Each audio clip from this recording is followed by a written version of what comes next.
पश्चिम बंगाल गंवाने और 20 लोकसभा सांसदों की भीषण बगावत झेल रही ममता बनर्जी और अभिषेक बनर्जी ने दिल्ली में डेरा डाल दिया है। 48 घंटे के भीतर पहले ममता और अब अभिषेक बनर्जी का सोनिया राहुल गांधी से मिलना बड़ी राजनीतिक खिचड़ी की तरफ इशारा कर रहा है। तो क्या बची कुची टीएमसी का कांग्रेस में विलय कराने के प्लान पर ममता बनर्जी काम कर रही हैं? अगर ये विलय हो जाता है तो क्या बंगाल में बीजेपी का गेम बिगड़ सकता है? क्या ममता की पार्टी का कांग्रेस में विलय होने जा रहा है? नमस्कार, मैं हूं आकांक्षा और आप देख रहे हैं न्यूज 18 का डिजिटल प्लेटफॉर्म।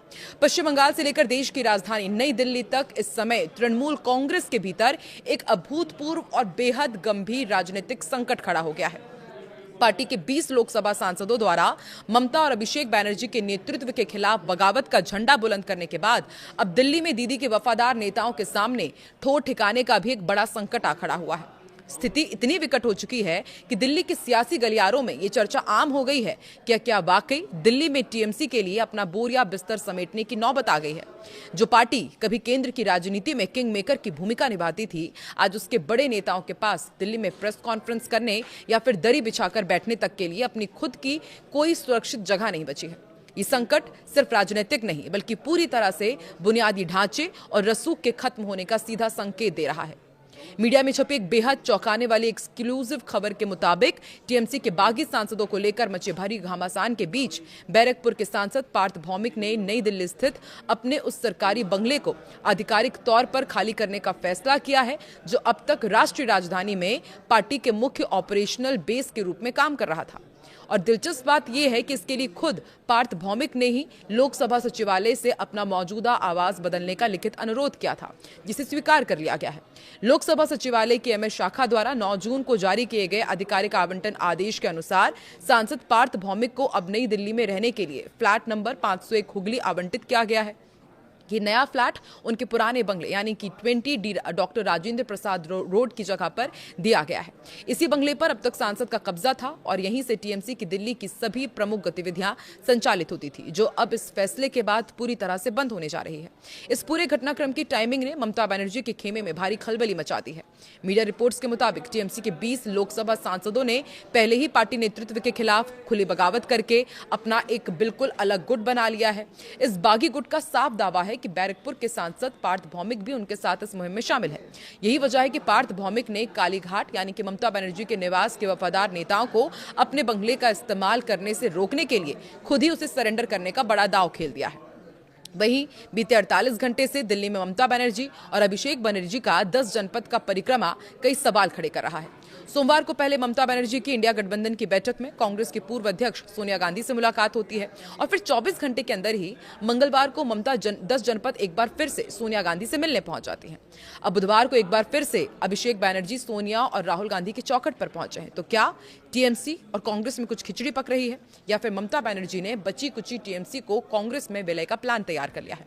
पश्चिम बंगाल विधानसभा चुनाव में सत्ता गंवाने के बाद से ही ममता बनर्जी की ऑल इंडिया तृणमूल कांग्रेस ताश के पत्तों की तरह बिखर रही है। कोलकाता से लेकर दिल्ली तक पार्टी के भीतर मचे महासंग्राम ने अब एक और नया और चौंकाने वाला मोड़ ले लिया है। बीते 48 घंटों में देश की राजधानी दिल्ली के सबसे रसूखदार राजनीतिक पते 10 जनपद पर जो कुछ भी घटित हुआ है, उसने भारतीय राजनीति में एक नई बहस को जन्म दे दिया है कि क्या बची कुची तृणमूल कांग्रेस का अब कांग्रेस में विलय होने जा रहा है। इस कयास को दरअसल हवा दी है खुद ममता बनर्जी और उनके राजनीतिक उत्तराधिकारी और टीएमसी राष्ट्रीय महासचिव अभिषेक बनर्जी की सोनिया गांधी और राहुल गांधी के साथ बैक टू बैक हुई अत्यंत गोपनीय बैठकों से। दिल्ली में विपक्षी इंडिया गठबंधन की बैठक के बहाने शुरू हुआ यह सिलसिला अब पूरी तरह से 1-to-1 संकट मोचन बैठकों में तब्दील हो चुका है। सोमवार को आपको बताते हैं, दिल्ली के कॉन्स्टिट्यूशन क्लब में इंडिया ब्लॉक की बैठक के दौरान सोनिया गांधी ने ममता बनर्जी को गले लगाया और राहुल गांधी ने बेहद गर्मजोशी दिखाई। बंगाल में करारी हार झेल चुकी दीदी के लिए यह बड़ा नैतिक समर्थन था। फिर मंगलवार को क्या हुआ वो भी आपको बताते हैं। ममता बनर्जी अचानक 5 साल बाद सोनिया गांधी के घर पहुंची। करीब 1 घंटे तक बंद कमरे में बातचीत हुई। ठीक इसी वक्त कोलकाता में ममता के घर सीआईडी की टीम दाखिल होती है और फिर बुधवार यानी कि अब इस सिलसिले को आगे बढ़ाते हुए अभिषेक बनर्जी भी सोनिया गांधी की चौखट पर जा पहुंचे हैं। उन्होंने सोनिया गांधी और लोकसभा में विपक्ष के नेता राहुल गांधी से बेहद अहम मुलाकात की। पश्चिम बंगाल में चुनाव हारने के बाद से टीएमसी की परेशानी बढ़ती जा रही है। तो क्या वाकई टीएमसी का कांग्रेस में विलय होने जा रहा है। राजनीतिक गलियारों और सोशल मीडिया पर यह चर्चा जोरों पर है कि क्या ममता बनर्जी अपनी पार्टी का अस्तित्व बचाने के लिए इसे दोबारा कांग्रेस में विलय करने का मन बना रही हैं। गौरतलब है कि ममता बनर्जी ने साल 1998 में कांग्रेस से अलग होकर ही टीएमसी का गठन किया था। एक्सपर्ट्स और इनसाइडर सोर्सेज की माने तो अभी पूर्ण विलय की आधिकारिक घोषणा होने की संभावना कम है, लेकिन पर्दे के पीछे संसदीय विलय या बेहद मजबूत राजनीतिक गठबंधन की खिचड़ी जरूर पक रही है। इसकी 3 सबसे बड़ी वजह है। पहली, कानूनी मजबूरी। टीएमसी के 20 लोकसभा सांसद डॉक्टर काकोली घोष दस्तीदार के नेतृत्व में बगावत कर चुके हैं। यदि ये सांसद लोकसभा अध्यक्ष को अलग गुट की अर्जी देते हैं तो संसद में टीएमसी का वजूद खत्म होने की कगार पर आ जाएगा। ऐसे में कांग्रेस के साथ संसदीय समन्वय ही बागियों के खिलाफ व्हिप जारी करने और एंटी डिफेक्शन लॉ दल बदल विरोधी कानून का इस्तेमाल करने की कानूनी मदद दे सकता है। राष्ट्रीय पार्टी के दर्जे का संकट, बंगाल में सत्ता जाने और सांसदों के टूटने के बाद चुनाव आयोग द्वारा टीएमसी का राष्ट्रीय पार्टी का दर्जा और जोड़ा घास फूल सिंबल भी फ्रीज हो सकता है। इसका भी खतरा है। कांग्रेस में संसदीय दल का विलय करने से इनके बचे हुए सांसद यानी कि लगभग 9 लोकसभा और 12 राज्यसभा को कांग्रेस का छतरी संरक्षण मिल जाएगा। अभिषेक बनर्जी का भविष्य भी सुरक्षित हो जाएगा। बंगाल में शुभेंदु अधिकारी की नई भाजपा सरकार द्वारा की जा रही प्रशासनिक और सीआईडी कार्रवाइयों के बीच अभिषेक बनर्जी अब अपने राजनीतिक भविष्य को लेकर बेहद चिंतित है। कांग्रेस के केंद्रीय नेतृत्व के साथ नजदीकी उन्हें राष्ट्रीय राजनीति में एक सुरक्षित और संतुलित मंच दे सकती है। तो क्या बंगाल में ममता बनर्जी की राजनीति का अंत हो गया है?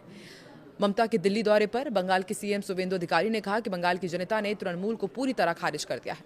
अब डूबती नैया को बचाने के लिए दीदी और भतीजे दोनों दिल्ली में कांग्रेस के पैरों में गिर गए हैं। जिस कांग्रेस को गाली देकर ममता बनर्जी ने अपनी राजनीति चमकाई, आज उसी की चौखट पर वो नाक रगड़ रही है। लेकिन बंगाल की जनता करदाताओं के पैसे की लूट का हिसाब लेकर रहेगी, चाहे ये कांग्रेस में मिल जाए या किसी और में। वहीं टीएमसी के राज्यसभा नेता डेरेक ओब्रायन ने इन अटकलों को खारिज किया और कहा कि ये मुलाकात केवल इंडिया गठबंधन की एकजुटता और केंद्र और राज्य सरकार के राजनीतिक प्रतिशोध के खिलाफ रणनीति बनाने के लिए है। देखिए, अब ये कहा जा रहा है कि इतिहास खुद को दोहरा रहा है। ममता बनर्जी की राजनीति का चक्र जहां से शुरू हुआ, आज संकट के सबसे गहरे दौर में वो वहीं लौटती दिख रही है।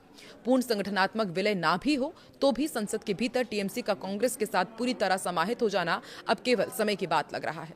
10 जनपद के बंद कमरों से निकलने वाली ये सियासी हवा अगले कुछ दिनों में भारतीय संसद के भीतर एक बहुत बड़े संगठनात्मक फेरबदल का कारण बनने जा रही है। इसमें अब कोई शक नहीं रह गया है। आपको क्या लगता है कि क्या टीएमसी का कांग्रेस में विलय होगा और क्या अब ममता बनर्जी कुछ नया मास्टर स्ट्रोक चल के अपना वो जो जादुई करिश्मा है फिर से उसे कायम कर पाएंगी? कमेंट सेक्शन पर अपनी प्रतिक्रिया जरूर दें।